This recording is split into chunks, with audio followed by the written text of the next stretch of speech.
Welcome, everyone, to Insights with Bob and Mike. I'm Bob Wright, 206-619-3274, 206-619-3274. And I am Mike Walsh. I can be reached at 310-383-1570. That's my cell, 310-383-1570. We were given the opportunity of talking with former state senator and gubernatorial candidate Dino Rossi. Most of you probably remember in November of 2004, Dino was elected governor in the race with Christine Gregoire twice. The second time by 41 votes. A hand recount was done, and Dino lost by 129 votes. Now, I've known Dino for almost 40 years. He's had quite a career, both in real estate and in politics. And we wanted to do this program particularly because I'm always being asked by friends and clients about Dino, about what he's doing and what his future plans are. Do any of those future plans include politics? And right. But the question that everybody asks me is, what's Dino up to these days? Well, I mean, the worst case scenario for me is I go back to my wonderful life. Yeah. Not like I needed a job or a paycheck. Just thought I could do a good job.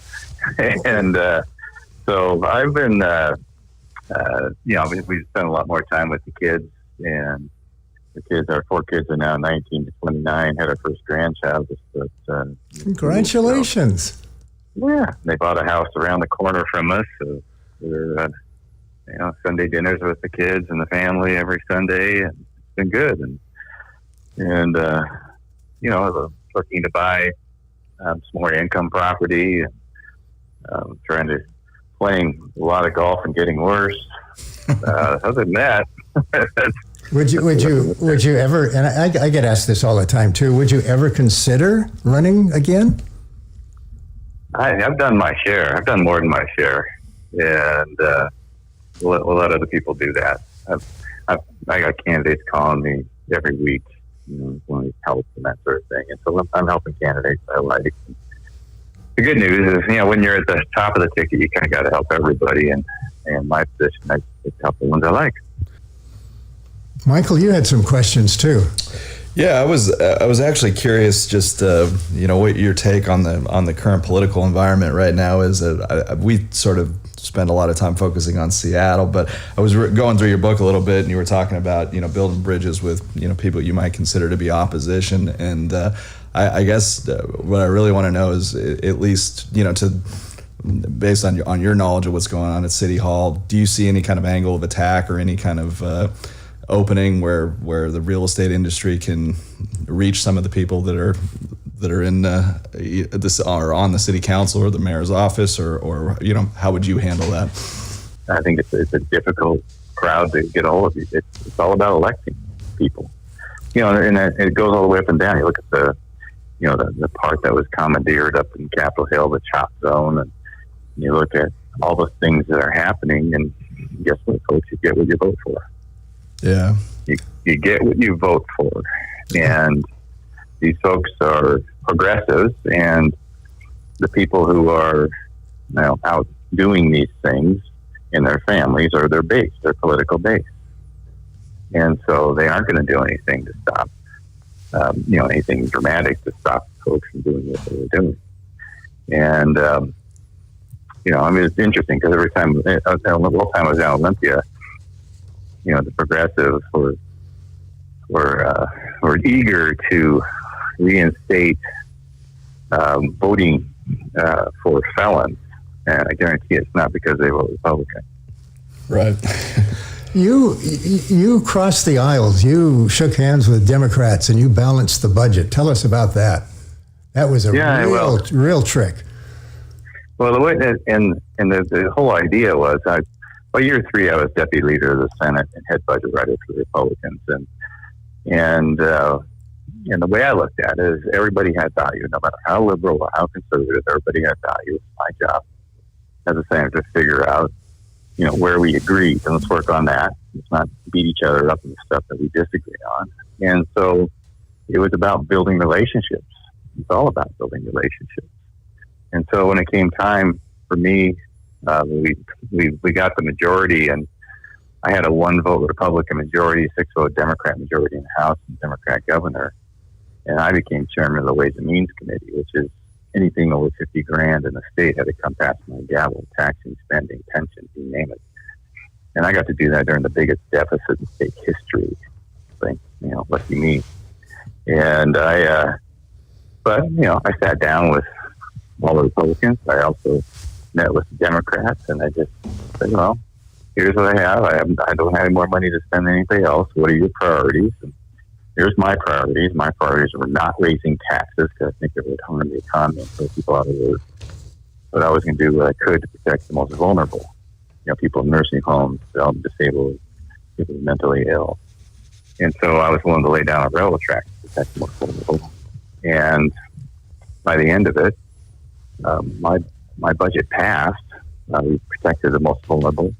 And didn't raise taxes. I received the Defender of Liberty Award from the Freedom Foundation for being the architect of the most fiscally conservative budget ever written in the state. And I received 6 different awards from the developmentally disabled community for doing what I said I would do, by protecting the funding. And, that is, and I did it in a bipartisan fashion. I brought moderate Democrats that I could work with. I brought them over to join me. Instead of just making it the Senate Republicans, I made it the Senate. And we just weren't going to lose at that point. The House didn't want to do that. They wanted to raise taxes and raise them and raise them and raise them. It's just kind of a natural reflex. I don't know. But it just wasn't going to get past my gavel, no matter how long it stood there. I had all sorts of interest groups that were, one of them, kind of the most brutal one, is SEIU, labor union, and they were running TV ads in my district, and they was in the district trying to bludgeon me, and they marched 500 people dressed in purple with bullhorns around my office in Olympia, singing to the tune of Frere Jacques, Dino Rossi, Dino Rossi. When they were singing, I opened up the windows of the Sherberg building. They could see me, and I just kind of waved my arms like an abductor as they were saying. And at that point, they kind of figured I never cared if I got reelected. What's the worst case scenario for me is, like I said, I go back to my wonderful life. So it makes it kind of dangerous, but you also can just go out and tell people what you want to do and go do it. Do you get the sense that there's the same type of desire to work across the aisle in Olympia today? I know that when you were down there, the numbers were probably a little more even than they are currently, but just from I guess more from the up and coming politicians, their personal desire is working with the other side, something that they value as much as you did. I wish I could tell you yes. So I was reappointed in 2012 to the Senate, and then I was reappointed again for 2017 when Senator Andy Hill passed away, because there's only a couple of us Republicans alive that have actually written the state budget, so they keep asking me to come back. And when I went back, it was interesting. When I went back in 2017, I sponsored a bill that I had sponsored back in 2003, and I had 4 Democrat co-sponsors in 2003. And it was a bill about our sovereign immunity in the state, and it was. And so I went to the Democrats. I couldn't get a single Democrat to co-sponsor it with me, and then I couldn't get a single Democrat to even vote for it. But they come to me privately, and they go, it's actually probably a really good idea, but I just get killed by my base. I guess someone running to the left of me if I did that. Here's the problem: they created such a monster in their base that they're just terrified of it, and so it kept them from doing good things. Can we get back to that point again? Absolutely, we can. So it's going to definitely take some people and time that are strong enough to say no to some of the louder elements in their cause, their group. Gets back to a question. Do you remember, of course you do, Robert LaFontaine? Mm-hmm. Yeah, he, by the way, he says thank you for selling him the Scandia. He said it's one of his best buildings. Oh, yeah. He says You came over years ago. Yeah. He says you came over at 8 o'clock every night, and a one-on-one relationship which you don't have anymore in the era of text messaging and email. And you drew out the financial pro forma. He said it performed exactly like you put it down on paper. Exactly. Yeah, I mean, it's interesting. There, some people. I started off in brokerage. My background, Bob. That's how you and I met. I started. Oh my gosh, I guess it was 37 years ago. Yeah, we were working together, and in the same firm. And I think I was 23 years old with $100 car, and you want to know, what do I do? Yeah, I had a janitorial job, a night scrub and toilet, so I could pay the bills and selling apartments during the day. And a year and a half later, when I was 25 years old, I bought my first apartment building because that was my goal, was to buy. And because nobody in my family, I had no rich family, no rich friends, interest rates were, like 19% or something when I started. And it was, but I didn't know from a bad market. What did I know about? Yeah, we were bathed in fire. Interest rates are up to 24%. Right. It was amazing, but it was the best part about that in those days, as you remember, Bob, is that we could be very creative. We wrapped notes. We wrapped bank notes. We'd have seller financing. It was the only way you could do a deal. Right, and that forced you to be creative. And so, so for me, it's a great business. I love the business, which is why I'm still looking for income property. I own apartment buildings, mobile parks. Looking at buying self-storage as well. And so the business is a wonderful business. It's allowed me.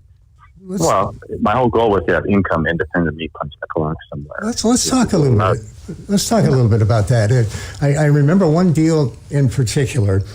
I think this was at Scott Real Estate, and you wanted to put a partnership together because it was the only way you could buy this particular building you wanted to buy, a garden court complex in Federal Way. The seller owned it free and clear, said, all right, I'll do seller financing, but I want you to raise enough of a down payment. I can't remember whether it's 25 or 30%, but you almost made it. You were $50,000 short, if I'm telling this correct. And so I said, okay, I tell you what, I'll take a short-term note, but it has to be guaranteed by you. And you made it work. And then, 10 years or so later, you hired me as the listing agent to sell it. We sold it for a decent profit. I think you made, it wasn't a killing, but it was a good deal, a 12-13% internal rate of return, average real estate deal. And then during the Kim Schreier thing, here's the way the Kim Schreier, the Nancy Pelosi funded attack ad read. And I can't do the syrupy voice. Who was that guy anyway? The syrupy voiced announcer. And Mastro funneled millions into Rossi's real estate empire. Mastro even slid Rossi $50,000 in an off-the-books loan in a backroom deal. Go on. Yeah. Yeah, no, so 27 years later, Mastro goes bankrupt, and now I'm, according to Mastro was a seller. Pelosi, that's all. Yeah, he was a seller, and so now I'm corrupt. Yes, I know. That's the kind of stuff. They couldn't find anything on me, so they just have to make it up, which they do. And that was particularly offensive to me because I was a part of that deal on the brokerage end of it. Yeah. Yeah. No, that's kind of how it works. How do you deal with that? I mean, what do you tell your kids when they see the worst side of good men and women? Lies, destructive lies, just downright evil. Well, most of the time when I was running for office, my kids were pretty young, and luckily, Gregoire and others didn't run their nasty ads on their cartoon networks, so they never saw much of it. And they we said, well, it must be hard on the family and all this. Well, yeah, it's not easy. It's not for everybody. You got to be tough. And but the flip side is my oldest by age 16 had met the president, vice president, and the pool. Tell us that story. Tell us the story of W. Oh, okay. Well, the we had a couple of cats that had passed away, and I guess the kids are looking for something a little sturdier, and they wanted the dog, and they're just all over me. And Juliana's 13; she's the oldest. Jake's 10, goes to 7. Little Jillian is 3, and they just started getting all over me. So I did the parent thing, and I just said, "Look," I said, "I'm not getting you a dog until you can show me that you can be responsible. You don't even clean your own room, So we went round and round like that, and so they just wouldn't let up. They started leaving pictures of the dogs all over the house, and I'm like, oh my gosh, really?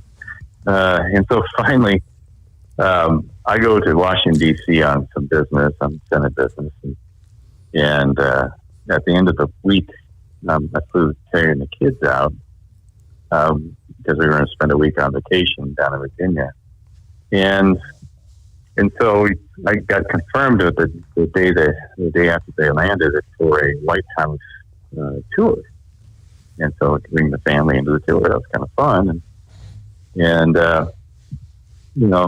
but before we did this, the kids were just pestering me. Juliana had them all lined up, and I said, "Look, it's exasperated." I said, "The only way I'm going to get you a dog is the President of the United States is going to get you a dog."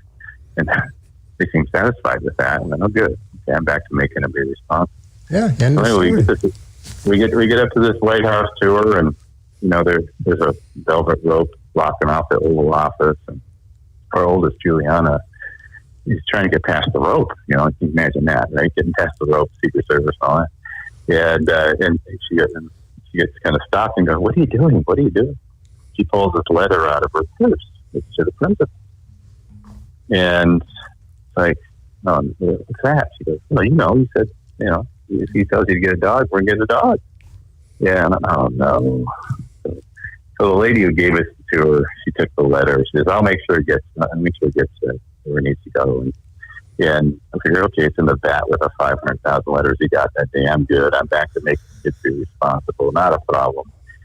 And so, like the next day and the next day, Juliana says, "Did he call you yet?" I said, "Look, he's the leader of the free world. He's not going to call me about a dog. All right, just telling you. You got to be responsible." And so anyway, before we had left, I told the Seattle Times reporter that I was going to D.C. And when I got back, he said, "Well, how'd it go?" And I said, "Well, it was fun, but it was kind of funny thing. Juliana had this this letter to the president about a dog, and he says, if you get any contact from the president at all, you've got to give me a call first, because he's not going to call me. You just leave the free world. This is about a dog. He's not going to call me." Well, my Senate mail during interim in the summer gets been bunched up and mailed to my house, and so I'm going through the mail. And I open up, there's this one handwritten card. And it says, "Dear Juliana, thank you for Dear Juliana, thank you for your letter and your picture. I agree that dogs can be good friends. I love Barney and Spot. Tell your dad it's a good idea to get a dog. Best wishes, George W. Bush." I hope you saved that letter. Yeah, I got bushwhacked then. So I ended up, a deal's a deal, right? So we had to get a dog, but I called the Seattle Times reporter. He says, send me a copy. And I'm like, okay, really? All right, here it is. Well, now it's in the Seattle Times front page. It's King Comedian. The Team 5 comes out and starts filming, and they film, and then it's looping on CNN and CNN headline news that President Bush ordered a Washington State senator to get the dog. And so now I'm getting emails from people all over the country telling me that the only kind of dog gift my kids is X, and every kind of dog was a different kind of dog. Yeah. And so we made a lot of them happy because we rescued a dog from the shelter, and now we had to name him. The boys wanted to name him James Bond, but they wanted to name their baby sister James Bond too. So we kind of pulled them out of the loop, and so we came up with Dubya, that's named after the president. And so this is before I ran for governor. I'm just state senator from Washington State, and so within months, I'm running for governor, and the president wanted Terry, either me or Terry, to be at the base at Boeing Field of the ramp when it comes down Air Force One to greet the president, and to greet him. And so I was in this function in Spokane, so I couldn't. So Juliana and Terry are there at base, and he comes out. They said, "Boy, their hearts just started beating." Stepped off that plane, started walking down, and Juliana has a picture of the dog, and she was going to show him the dog and thank him. She wanted to thank him for helping get her dog, and she was so tongue-tied at that point. All she did was kind of put her head down and thrust the picture out at him and couldn't say anything. And Terry had to explain, thank you for the dog, blah blah blah, and it was, and he graciously says, we said, well, we named him W. He says, I'm honored, ma'am. And I have to disagree with your book. You said he's not pretty. I think he's cute as a pinch of sugar. No, he was a good family dog. Unfortunately, he's passed away now. But they don't live long enough. That's the thing. They just don't. Let me ask you one more question. This is from Bob LaFontaine, and then I'll turn it back to Michael. But Bob wanted to know who you would like to see as governor, who you would like to see as Secretary of State, Attorney General, who else? Lieutenant Governor. Do you have any thoughts? No, I've only endorsed in a couple of races, Matt Larkin for Attorney General and Marty McClendon for Lieutenant Governor. And of course, Kim Wyman for Secretary of State, Dwayne Davidson for Treasurer. The governor's race, I haven't. I've got too many people in there that were supporters of mine. I just don't. I'm not going to cast people aside who were supporters. We've got, some candidates. What they got to do though is make sure they're contrasting themselves with Inslee and not turning their guns on each other. Because they make the mistake. Ronald Reagan had the 11th commandment, which was not never speak ill of fellow Republicans. And especially in these primaries, because you're going to need the supporters of that person you defeated to come to your team to expect to have any chance at all. And so that would be my suggestion for these candidates. You need money and name ID. And if you have name ID, you better have money to buy it. And so those are things that are incredibly important. What I suggest to people is figure out which candidate you like and go support them. Cut them a check. You have some who, Josh Freed, who was the mayor of Bothell, also a developer. I think he would understand the real estate industry. Tim Hyman, I think, will understand the real estate industry. He's certainly isn't going to raise any taxes on that. He's the one that brought you $30 car tabs and two-thirds majority to vote in the legislature to vote tax increases. So you know where he's coming from. And so, those are two candidates you can kind of point to right there. Where you know probably how that they would affect the real estate industry positively. Michael? You pretty much answered most of my questions. I just to piggyback on that, of the Republican candidates right now, who do you think would be most effective, as governor? I know that Inslee doesn't get particularly good marks from both the legislature or the third house or anybody for working collaboratively. So, between Hyman, Freed, some of these other guys, who would fit into that role best, Well, I think most any of them. There's also Dr. Garcia, who is a late entrant into this race. He's from Yakima, and he's a Republican as well. He's a doctor, so I don't know how much he really knows about the real estate industry. But no matter what happens, if one of these folks were to actually win, because Lindsay's going for his third term, and that's usually when people are pretty weak. If they were to win, I think it's upon a lot of us who have the experience to step in and try to help, at least get them launched right, which is what I'd certainly be willing to help with any of them if they were to win. Do you see, both nationally and at the state level, people on both sides tend to be being pulled to, the polarized, aspect of their party, and the further left one group goes, the Republicans think they have to, or Republican voters think they have to compensate by going right on the other side. You've sort of made your political career somewhat in the middle, or maybe center right. What's, as far as getting more Republicans in the state house in the future, what do you think the best strategy is, and what type of candidate do you think would be most successful in this state going forward? Well, the candidates, and this is, I'm glad you brought this up, because the legislature is the most important piece of this whole puzzle, because it's where you can stop a lot of bad things. And if you actually had control of the House and the Senate, you can put forward, there's a lot of things, common sense things that I think the business community would agree with, the general population would agree with, that's getting stopped. Because some of the more radical labor unions don't want it. And there's if you have the majority in both bodies, you can bypass the governor and send initiatives straight to the people. Especially if it's something that's an 80% that the public agrees with you on that's getting stopped. You can change all sorts of things that way, which is why your legislative races are so important. Find your candidate, go support them. And the candidates you want to get are people that come from the community. Maybe they're, president of their Rotary, or maybe they're, chamber president, or you want people that have come from the community that people know, and opinion makers and opinion leaders in those communities know and like. That's the kind of candidates you want to recruit. Dino, thank you very much. This is great. I really appreciate it. Yeah, absolutely.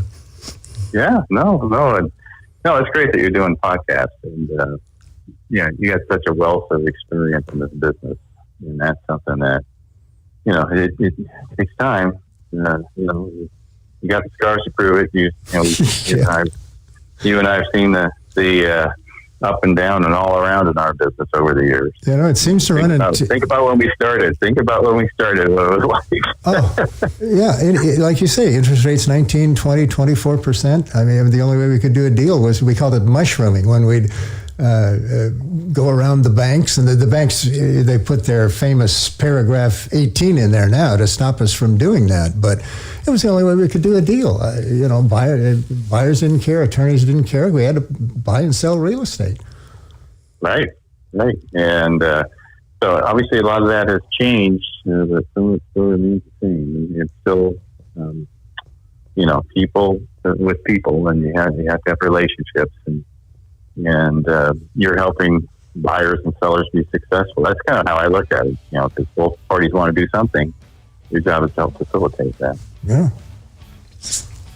Well, you have made a difference. You've done good things for good people, both in real estate and in politics. So your life certainly counts for something. And pets. Well, and pets. I enjoyed it. Yeah. Well, cool. Thank you very much. All right, my friend. Dino Rossi, everyone. Insights is the name of the program. I'm Bob Wright. 206-619-3274. If you need to get hold of us, 206-619-3274. And I'm Mike Walsh. You can reach me at 310-383-1570. That's 310-383-1570. Insights. Our next podcast is going to be with Kelly Yates of Exchange Facilitators. Next week's podcast on the intricacies of 1031 tax-deferred exchanges.